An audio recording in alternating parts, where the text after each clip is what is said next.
नमस्ते। आज हम एसएससी की एक ऐसी परीक्षा के बारे में बात करने वाले हैं जिसके बारे में ना ज्यादातर लोगों को पता नहीं होता। ये एक ऐसा मौका है जो शायद सीधे सीधे केंद्र सरकार में नौकरी का दरवाजा खोल सकता है।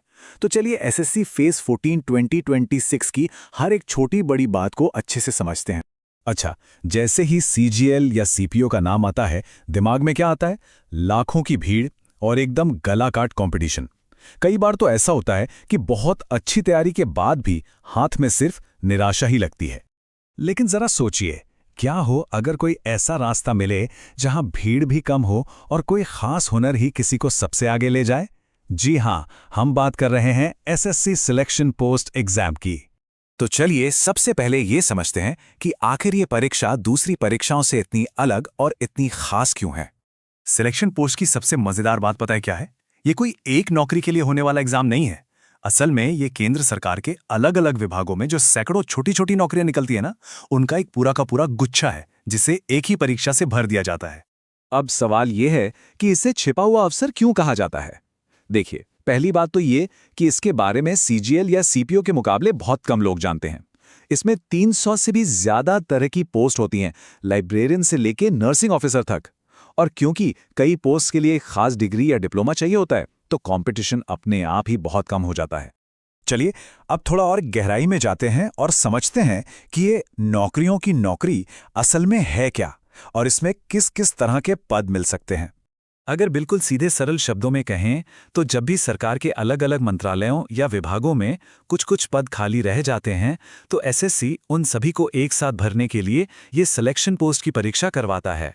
इसमें सबसे अच्छी बात यह है कि 3 लेवल पर नौकरियां हैं। जिन्होंने 10वीं पास की है उनके लिए एमटीएस और ड्राइवर जैसे पद हैं, जिसमें सैलरी करीब 33,000 रुपये तक मिल जाती है। 12वीं पास वालों के लिए एलडीसी जैसे पद हैं, और जो ग्रेजुएट हैं उनके लिए नर्सिंग ऑफिसर जैसे बड़े पद भी हैं, जहां सैलरी 1.25 लाख रुपए महीने तक भी जा सकती है। ठीक है, तो अब आते हैं सबसे जरूरी सवाल पर कि इसके लिए अप्लाई कौन कर सकता है और कब तक कर सकता है। इन तारीखों पर खास ध्यान देने की जरूरत है। एप्लीकेशन 13 अप्रैल से शुरू होकर 4 मई 2026 तक ही चलेगी। अगर फॉर्म में कोई गलती हो जाती है तो उसे ठीक करने के लिए 11 से 13 मई का वक्त मिलेगा, और उम्मीद है कि परीक्षा जून में हो जाएगी। मतलब तैयारी के लिए ज्यादा समय नहीं है। अब बात करते हैं एप्लीकेशन फीस की। तो जनरल, ओबीसी और ईडब्ल्यूएस उम्मीदवारों के लिए ये सिर्फ 100 रुपए है। सुनने में तो काफी कम लगती है ना? लेकिन यहाँ एक छोटा सा ट्विस्ट है। ये जो 100 रुपए की फीस है ना, वो सिर्फ एक पोस्ट के लिए है। मतलब अगर किसी को 10 अलग अलग पोस्ट के लिए अप्लाई करना है तो उसे 10 बार फीस देनी होगी, यानी पूरे 1000 रुपए। ये बात जानना बहुत जरूरी है। बेसिक योग्यता तो काफी सरल है, भारत की नागरिकता और जो भी जरूरी पढ़ाई है, यानी 10वीं 12वीं या ग्रेजुएशन। लेकिन असल गेम चेंजर है कोई खास डिग्री।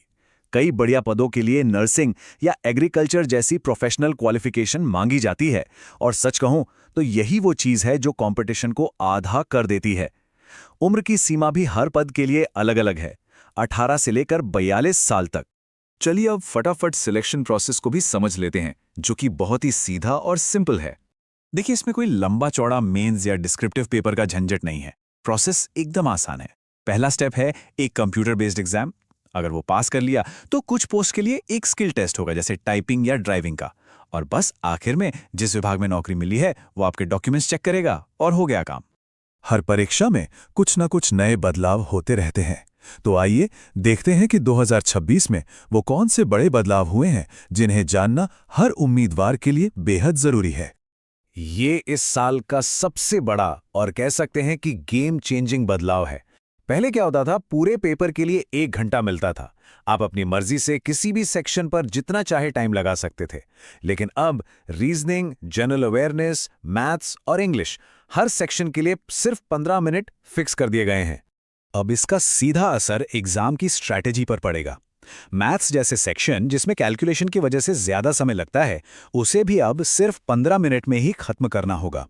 इससे यह हो सकता है कि कई लोगों को आते हुए सवाल भी छोड़ने पड़ें, और इसका असर कट ऑफ पर भी देखने को मिल सकता है। ये एक बहुत बड़ी चुनौती है। इसके अलावा कुछ और नए अपडेट्स भी हैं, जैसे कि धोखाधड़ी रोकने के लिए एग्जाम सेंटर पर लाइव फोटो खींची जाएगी। फॉर्म भरने में आसानी हो, इसके लिए एक माई एसएससी नाम की मोबाइल ऐप भी आ गई है। और पहचान के लिए आधार ऑथेंटिकेशन को अब जरूरी कर दिया गया है। तो इस पूरी बातचीत का निचोड़ क्या है? निचोड़ बस इतना है कि किसी के पास अगर बीएससी एग्रीकल्चर की डिग्री है या नर्सिंग का डिप्लोमा है या फिर कोई और ऐसी प्रोफेशनल क्वालिफिकेशन है जिसे शायद अब तक मामूली समझा जा रहा था, वही क्वालिफिकेशन असल में सरकारी नौकरी की चाबी बन सकती है। इस मौके के बारे में एक बार सोचना तो बनता है।